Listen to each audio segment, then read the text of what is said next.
So you've got this operation coming up, Iain, and the point of this discussion is to find out how we manage that in the best way possible. The best way for the two of you, that is. Right, yes. So what do you think about it? Well, I won't be in the hospital for longer than 2 days, but it's when I come out that there's a problem. Our doctor thinks I'll be off my feet for a few days and then on crutches for the next 4 to 5 weeks. I've been on crutches before, that doesn't worry me, but I won't be able to do all the things I normally do for Maggie. The doctor suggested a care home. There's one just up the road, which is very nice. She won't need to be there very long. I'll be able to visit most days, if not every day. There's a bus that stops just outside. It won't be for long. And have you been to visit it, Maggie? Yes, we went last week. They seemed very friendly. The manager was nice, wasn't she, Maggie? Mrs. Ryan? So do you think that's the best option? Well, yes, I suppose so. You don't sound sure. Well, I don't have a choice. I've got to have the operation. I can't put it off any longer. And what do you think, Maggie? It won't be for very long. Do you have any worries about staying there? Don't think so. OK. But what would you like to happen? When Iain is in hospital and then recovering at home, what would you like to do? I'd like to be here looking after him. Oh, we've been through this, Maggie. That just won't work. Look, I don't think this conversation's helping. Iain, I do understand that this is difficult, but it's important that you both get a chance to say what it is you want. It sounds as if you believe that this is the only option, but it doesn't sound to me as if either of you want it to happen, am I right? Yes, I don't want to go away anywhere. If I go, I won't come back. I'm sorry, Iain, but I don't want to go. This is my home. No, it's fine, darling. I don't want you to go either. I asked my son, Simon, if Maggie could stay with them, but well, it's a bit difficult right now because he's very busy with work and Jackie has the boys to look after. And do they stay near here? They're in Edinburgh. It only takes about half an hour by car. Right, so do you see them often? About every 3 weeks or so. Simon brings the boys up here usually. Sometimes Jackie comes too. We used to meet up for walks at weekends, but now the boys are older, they want to do their own thing, football and parties and things. So they can't help out? No. I mean, they'd like to, but well, it's a difficult time for them. Simon's going to pick me up from the hospital and stay with me here for a day or two, but it's a difficult time for him at work at the moment. Jackie doesn't like me. Oh, Maggie, that's not true. Yes, it is. Just sit down, Maggie. It's okay. Have you talked about that with them? What? Have you talked to them about how you get along and if anything can be done to improve things?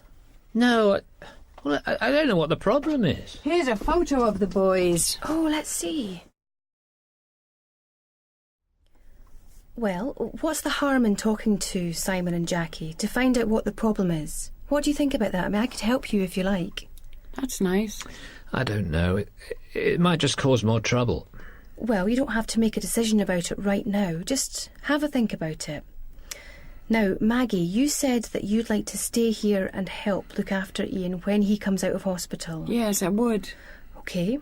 So we could see about getting some support in for you here, someone to help you while Iain's recovering. Some help for both of you. Oh yes. What's the matter, Iain? Well, it's just having strangers round the house. They would be helping you, and only for as long as you needed it. I suppose so. What's worrying you? Well, once people start poking their nose in, they start having opinions. What kind of opinions? Well, about how you're coping and things. They might say that it's too hard for me and Maggie shouldn't be home at all. Home? I'm not going into any home. Oh, no, Maggie, come back. Iain, caring for someone takes a lot of energy and patience. It's hard for everyone sometimes, and that's normal. Everyone needs a break and some help. It sounds like you've both been managing on your own. Well, it's just been me and Maggie, yes. I guess you just get used to doing things, and then things change gradually, and before you know it, it's taken over your life. Yes. Well, I doubt, Ian, that you've had training in how to care for someone like you're caring for Maggie. No, not at all. I've read some things on dementia over the last couple of years. Well, we both have, haven't we? And on diabetes. But it's the practical things that are hard. I sometimes get irritable, don't I, Maggie? Well, the people I can organise to come in to help when you go into hospital are very experienced professionals. They'll be able to see how much care Maggie actually needs. It could be that some of the things you're doing for Maggie she could do for herself with some prompting, like taking care of her feet. Well, she probably could, but it would take all day. That may be so, but the more Maggie does for herself, the more independent she can be. You might well find that with their advice, you'll end up with some more free time for yourself. Well, that sounds good. I bet there are lots of things you used to enjoy doing, but you don't get the time to do at the moment. Yes, that's true. What do you miss? Fishing. He misses going fishing. Yes, I miss a bit of time fishing. Sitting quietly and watching the water.